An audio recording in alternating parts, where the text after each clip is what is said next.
Hello friends, मैं GK Rajguru आप लोगों के बीच आज बिहार बोर्ड का भूगोल जो है मतलब उसमें का आपदा प्रबंधन का जितने भी मतलब कि टॉपिक में आएंगे क्वेश्चन जो VVI है कक्षा 10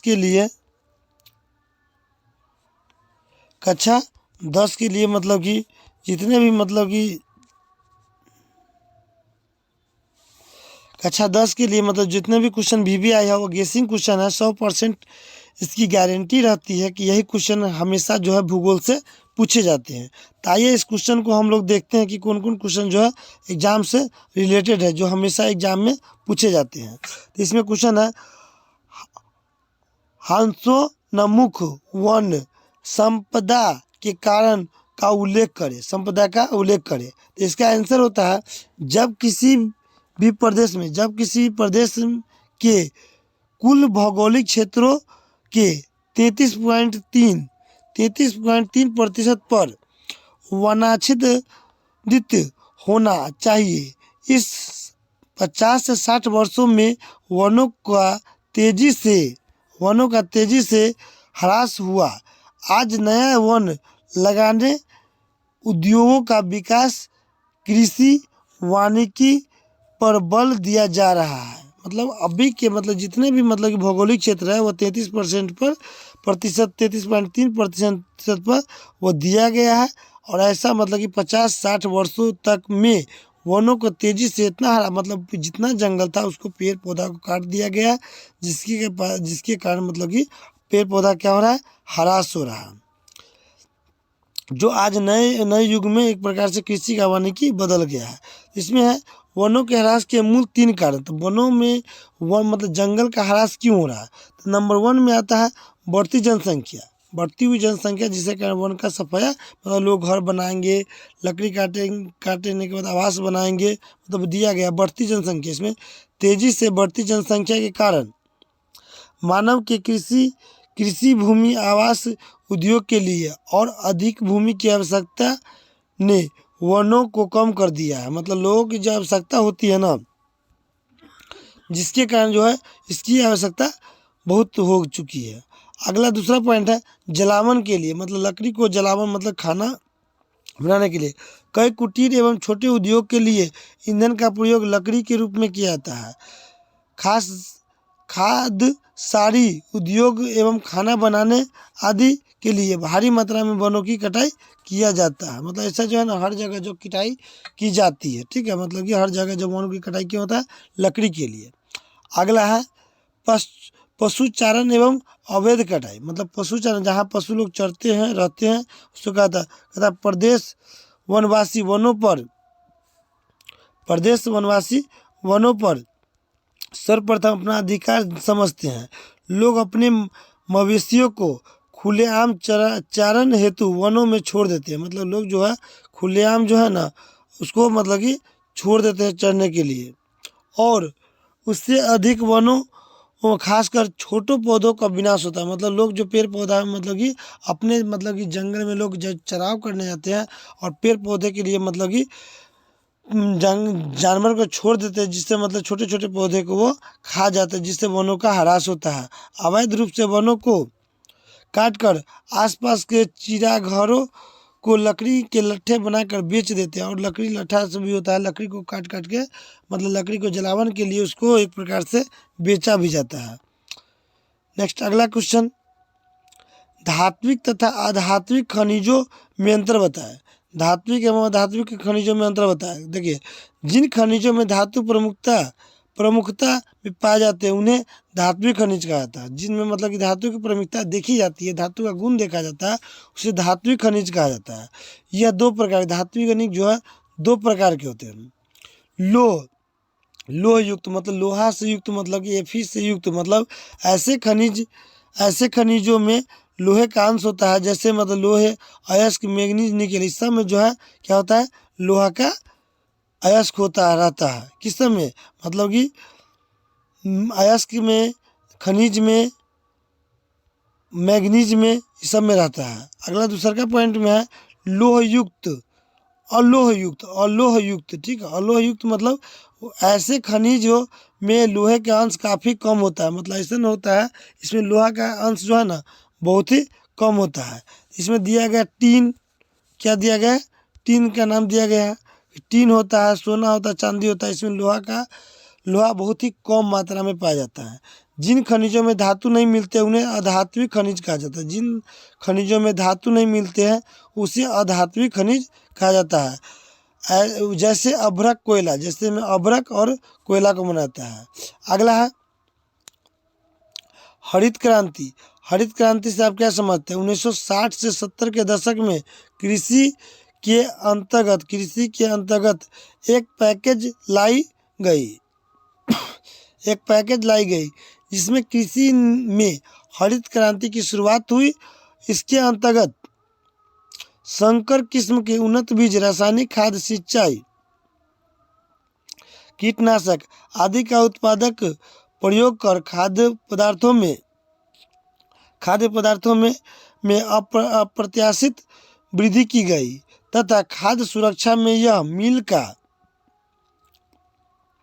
का पत्थर साबित हुआ। इस क्रांति को आगे बढ़ाने की में सहकारिता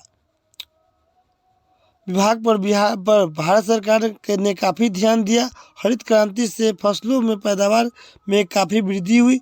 इससे साधन उत्पादन में अधिक भारत आत्मनिर्भर हो गया। देखिए, मतलब कि अगर पूछेगा हरित क्रांति किससे संबंधित है, तब बोलिएगा कृषि से संबंधित है। मतलब खेती उती जो करता है उससे संबंधित है। ऑब्जेक्टिव क्वेश्चन पूछे जाते रहते हैं इससे। ठीक है, आइए नेक्स्ट अगला क्वेश्चन को देखते हैं कि जल प्रदूषण को नियंत्रण करने का उपाय। मतलब जल को कंट्रोल करना है, तो उसको नियंत्रण करने का उपाय क्या है? देखते हैं। जल प्रदूषण रोकने का प्रमुख उपाय निम्नलिखित है, एक प्रकार से मतलब उपाय है। एक में है शहरों या नगरों का कूड़ा करकट, मतलब कूड़ा करकट, माल आदि निकटवर्ती नदियों और जलाशय में उपचारित कर गिराना। मतलब कि जल प्रदूषण को रोकने का एक उपाय है कि शहर का या नगर का जितना भी कूड़ा करकट होगा या मल होगा उसको नगर के निकट में और जलाशय में औपचारित कर गिराना। मतलब उसको एक प्रकार से नहीं गिराना चाहिए, अगला है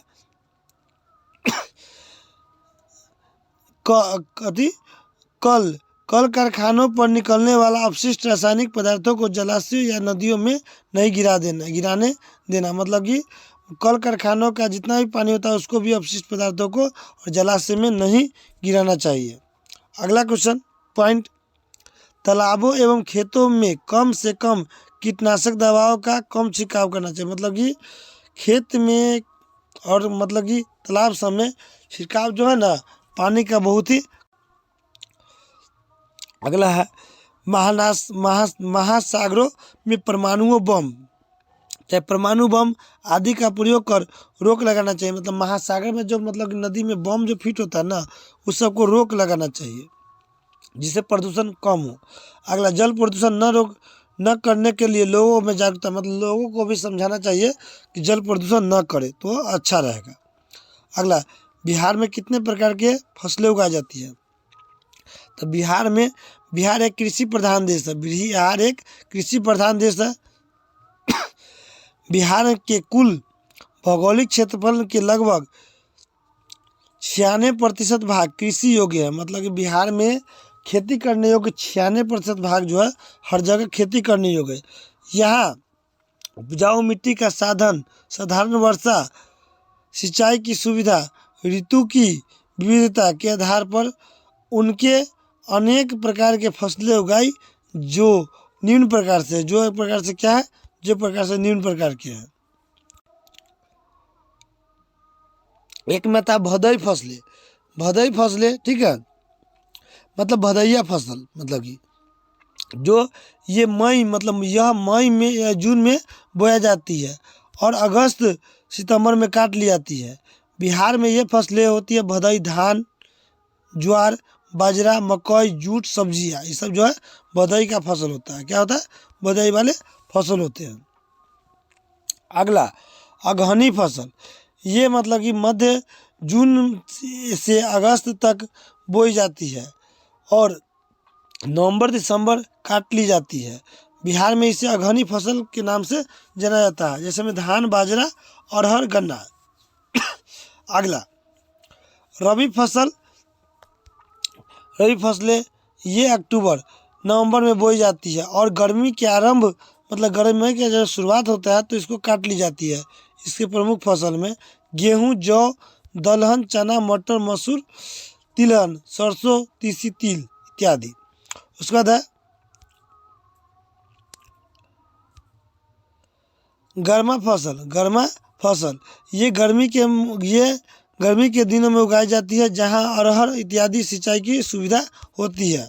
अगला है भूकंप से बचाव के किन्हीं 3 उपाय बताएं। तो भूकंप से बचने का प्रमुख 3 उपाय जो है, एक भूकंप के 3 उपाय। एक भूकंप का पूर्वानुमान मतलब भूकंपलेपी यंत्र का द्वारा भूकंपीय तरंगों का अनुमान किया जाता है। मतलब भूकंप आने से पहले जानकारी करना पड़ेगा उस यंत्र से। नेक्स्ट अगला क्वेश्चन, भवन निर्माण।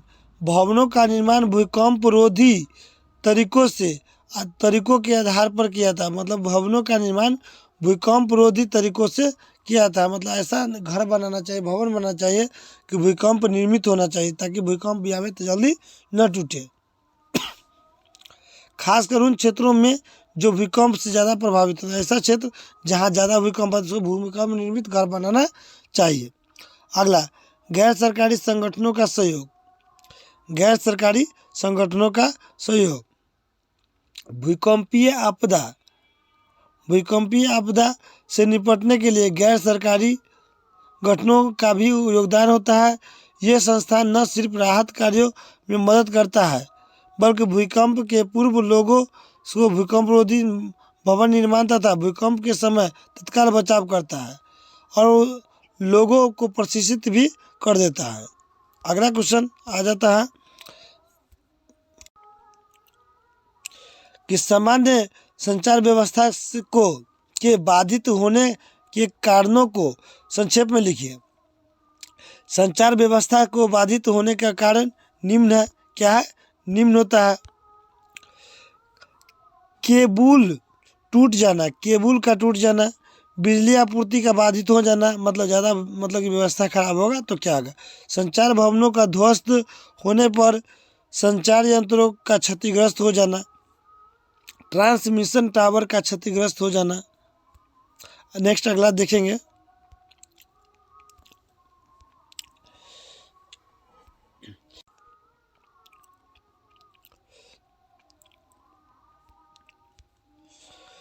आग लगने की स्थिति में क्या प्रबंध करना चाहिए। आग लगने की स्थिति में निम्नलिखित प्रबंध करना चाहिए। सबसे पहले 1 नंबर में आग में फंसे लोगों को बाहर निकालना चाहिए। नंबर 1, जो आग में सबसे पहले देखे कि कौन फंसा हुआ है उसको बाहर निकाल लीजिए। अगला दूसरा, घायलों को तत्काल प्राथमिक उपचार लेकर अस्पताल पहुंचना। मतलब अगर कोई घायल हो गया उस समय तो उसको तुरंत अस्पताल पहुंच जाए। प्राथमिक उपचार में ठंडा पानी डालना, मतलब प्राथमिक उपचार में किसी को भी ठंडा पानी का ही उपयोग करना चाहिए। बर्फ़ से सहलाना चाहिए। बरनौल जैसी प्राथमिक औषधि का उपयोग करना चाहिए। इससे जलन की में राहत होती है और जलन में कमी महसूस होती है। अगला, आग के फैलाव को रोकना। अगला, अग्निशामक यंत्र को फिर जो है बुलाना तुरंत, ताकि मतलब कि आग पर कंट्रोल कर पाए। यदि आग का कारण विद्युत शॉर्ट सर्किट है तो सबसे पहले बिजली का लाइन, अगर अगर घर में आग लगती है तो सबसे पहले बिजली का लाइन ही काट देनी चाहिए। अगला, आग के समय यदि कोई व्यक्ति छत से के ऊपर फंसा हो तो उसे बाहर के सीढ़ियों लगाकर उतारने का कार्य या फिर हेलमेट या अग्नि प्रतिरोधक जैकेट पहनकर उसे बाहर निकाल। अगर कोई आदमी घर के छत पर फंस गया आग में तो बगल के सीढ़ी लगाकर उसको बचा लीजिए। यहाँ तो कोई पैराशूट ऐसा कपड़ा आता है आग वाला तो उसको पहन ले, हेलमेट पहन ले, तब ही जाकर के उसको बचाए। अगला है आपदा कितने प्रकार के होते हैं। तो आपदा प्रमुख जो है ना 2 प्रकार की होती है। आपदा कितने प्रकार के होते हैं? 2 प्रकार के होते हैं। एक होता है प्राकृतिक आपदा और दूसरा होता है मानव जनित आपदा। देखिए प्राकृतिक आपदा मतलब प्रकृति से संबंधित आपदा को प्राकृतिक आपदा कहा था। जैसे में भूकंप, सुनामी, बाढ़, सूखा, आंधी, चक्रवात, बादल फटना इत्यादि सब क्या है? प्राकृतिक आपदा, इसको कोई मनुष्य या मानव नहीं करवाता, यह स्वतः प्राकृतिक आपदा होता है।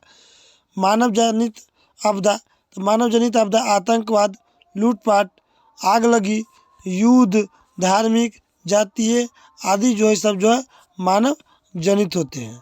आई होप आप लोगों को मतलब कि हर क्वेश्चन समझ में आया होगा।